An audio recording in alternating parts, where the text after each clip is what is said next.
been a while. Testing 1, 2. Is he right here? Down front. Welcome to Fight. How's Houston been treating you? I love Houston. I think I've been here before. I don't recall, but I believe I've been here. Like in this hotel, that is. I've been in Houston. Probably this is my 3rd time in Houston. But yeah, this hotel feels familiar. Like even walking through, I feel like 192. It might have been here or somewhere else. Yeah. I'm just deja vu. I think, was that when Rashad fought Ryan Bader? Maybe? No, DC fought Gustafsson. Gustafsson. Yes, Yeah. same card. So what are your thoughts a couple days out before this rematch? It's like your 2nd straight rematch, if I remember correctly. So thoughts on the rematch? Same thing I said in Fire Island, just practicing patience.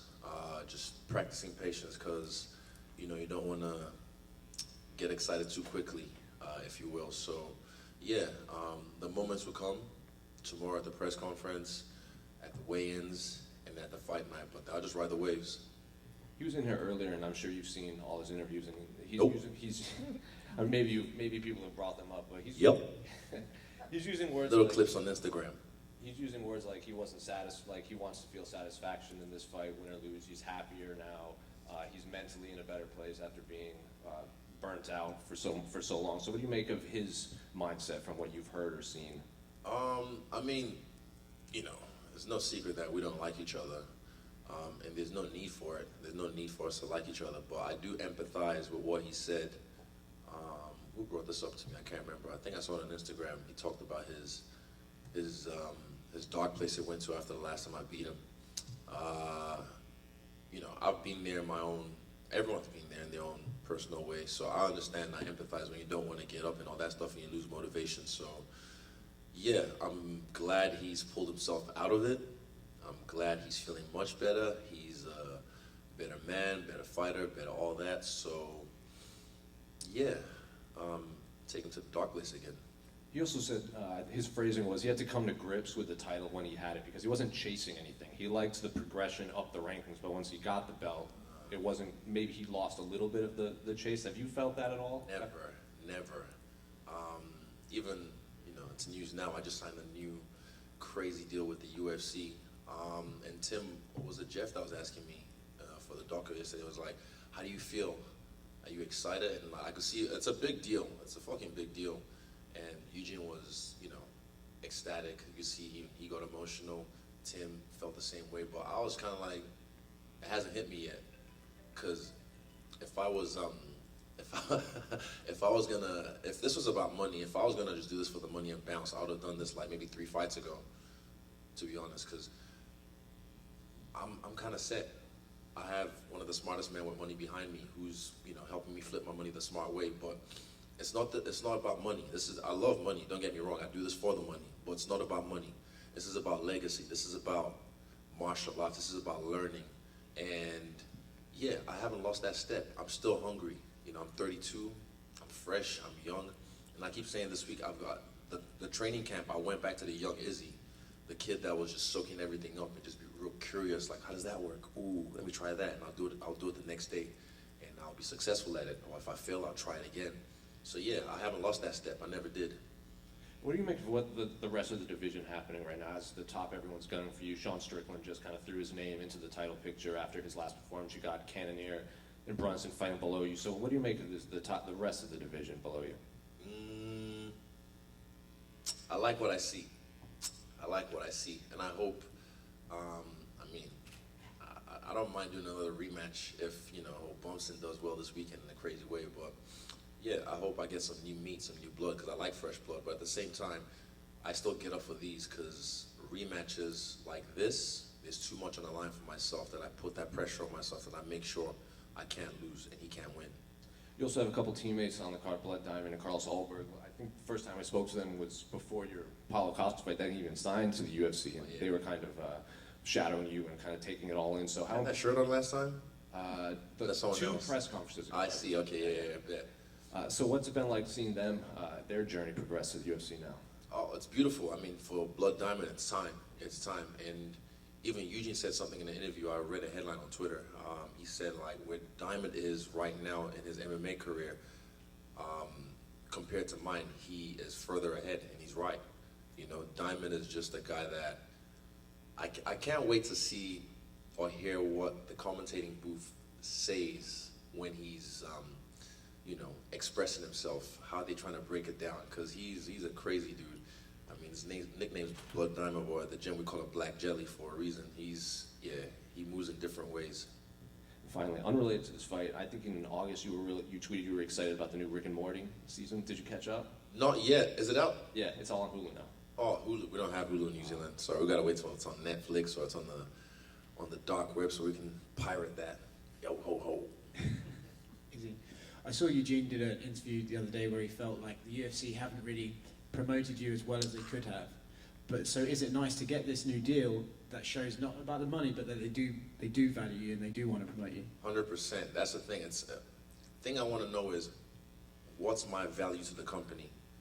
You know, you can't undersell my value. If you are, you're kidding yourself.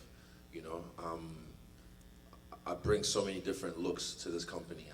Even without trying, I'm Nigerian. I brought that whole nation. Me and the three kings. You know, the continent of Africa is on our back. I wear it on my chest. We have the Oceania region looking at us. I'm a guy who crosses over into the mainstream so easily, you know, and I have this appeal that I know I've got that it thing. So I'm glad that the UFC is starting to see that. They've already known that. They've known this since the jump. Dana knew this since the jump. But yeah, I'm just a guy who deals with my dealings with the UFC behind the scenes, and I'm glad we came to an agreement with this new deal, and I look forward to, you know, this effect trickling down to the rest of the fighters. Is there something motivating about rematches where the fighter you're facing, like Rob, for example, he's going to assume that the night he fought you was the worst performance he could give, so he can only get better? Is there something motivating to you that, well, not only do I get to fight him again, but I get to show him that actually he can not do any better against me? Exactly. But I recall, I'm going to say I'm the elephant in the room, I never forget. He said, I felt great. After the last fight, he said, I felt great. This is the best I've ever felt, blah, blah, blah, blah, blah. And I was like, oh, I'm glad he said that. I'm glad he didn't make any excuses. And from what I've heard now, it's like, I think Twist was saying, have you seen the interviews? I was like, nah. He's like, he's still a bit salty. I was like, huh, interesting. And I just left it at that. But yeah, I just, from what I've seen on Instagram, he just feels like sometimes he battles with himself with accepting it. Like sometimes he accepts it, and then sometimes he's just like, I hate to admit it, but he's right. I saw that on one of the clips on Instagram. He said, oh, I hate to admit it, but he's right. But I'm like, bro, you should have listened to me in 2019 when I called it as it was. People thought I was talking shit. But no, I was just speaking the truth. He wasn't acting himself. He was acting out of character, and I'm glad he's accepted that now. So, yeah, that makes him dangerous to me. That makes him really dangerous. But at the same time, same but different. Is that something that's important to a fighter, that they have to accept a loss to be able to benefit from it and grow from it? Right? Yeah, look at me and Jan. After I lost that fight, I was just like, cool. Any loss I've ever had, I'm not too attached to the outcome. I'm getting better at that as I get older. I'm never too attached to the outcome. Even when I fought him last time, bro, if I had lost that fight, like I would have been the laughing stock of the internet. Like, look at this guy, he thought he was so cool with all that dancing shit. And got knocked out. Fuck this guy. But nah, I put that shit on myself because I like to gamble. I'm a gambler. I like to roll the dice. You only have one life, so I put that on myself so I can exceed expectations, you know. And yeah, you just have to accept it. Like the Jan fight, when that happened, I was kind of like, oh, cool. All right, what's next? I never get attached to the outcome. It's all about the present and the journey, and just being myself and being in the present. Izzy over here. Do you feel like this rebuild that he's had, this reinvention, everybody's saying that he's better than he ever was, do you think that that's totally warranted? Do you feel like part of it is just because you made him look the way he did, and he's just always been this good? Yeah, I think he's a good fighter. He's a good fighter, and I think he has gotten better. I'd be lying if I said he hasn't. But, you know, who was I saw on Twitter again. I have a lot of time during fight week, so I'm scrolling a lot. But I saw, I think, was it Luke Thomas? Yes, Morning Combat. They were saying like, pretty much we know this in MMA. We have recency bias.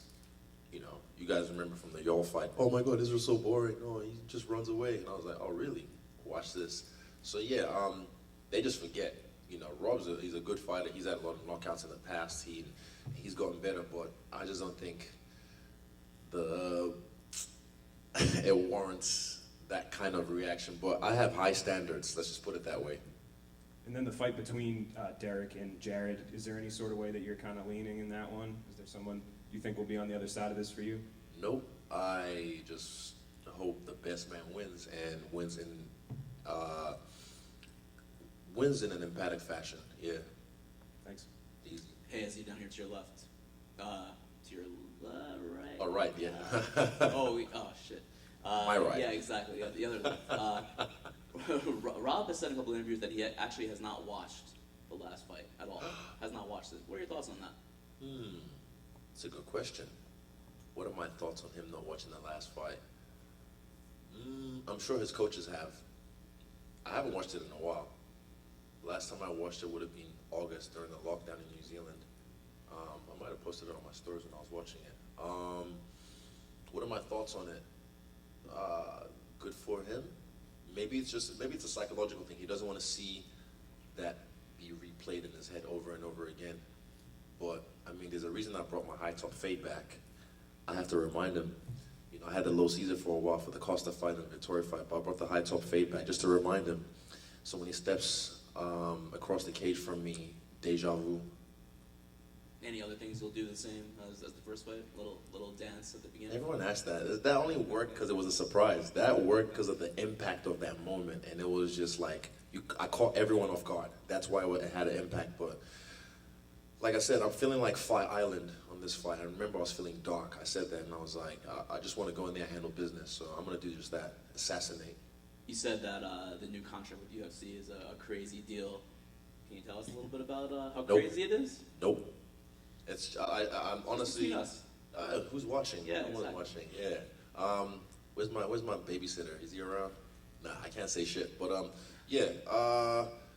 Look. I love the UFC. I've looked at this company and I've wanted to be in this company for so long, and I love the fact that we've gotten to this agreement finally. Side note: I just signed for this fight, this actual bout this week. So yeah, let you know how deep we went. But I'm glad we came to this agreement. I'm glad we have a good working relationship. And like I said, with everything that's happening right now, this will trickle down to the rest of the fighters. And it's only going to be great for the company. It's only going to be great for the company. But yeah, just give it time. Is that what you meant when the fight got announced? You put Cal? I just didn't like the way, I mean, when I asked the next day, I was like, did you guys see the announcement? They're like, what announcement? No one saw the announcement. I'm like, bro, this is not how you announce a fight of this magnitude. And that was because we're doing some dealings in the back at the moment. So I just felt like the people doing that bit of the UFC dropped the ball. You make a little teaser trailer, you know, and then you have Rogan, Anik, and DC riff about it right after the trailer, before the main event. That's how you, do I have to do your job for you? I can do it on my phone. I can make it, like, literally, I can chop it up real quick. But yeah, so I was just like, the fuck, what kind of announcement is that? Just a little banner like, okay, that's it. No, you don't do that for a championship fight of this magnitude when it's in Texas. Everything's bigger in Texas, right? There's better ways to do that. So that was me expressing myself with a little cap emoji. Thank you. Cool. Right here, is it? In the post-fight interview of your first fight with Whittaker, you talked about how you basically saw he did exactly what you and your team thought he would. I'm just wondering, as you head into this fight a couple days from now, are you expecting a different Robert Whittaker than you fought in 2019? Yep, I am. He has matured, like he said, and I expect him to be more patient. But guess what? Sorry. Oh, every time. Sorry, not sorry, but so am I. I will be patient. I've got the belt. He wants the belt, come get the belt. I don't have to do shit. I just have to wait for him to do work because I'm the one with the belt. But, you know, this could be me just telling fibs as well. I might have my own secret plans that I want to do. But, yeah, he's going to come different. He's not going to do what he did the first time because he'd be silly to do so. Like, the same shots I caught him with in the first fight, leading up to the knockout, I was already catching him with it from the first round.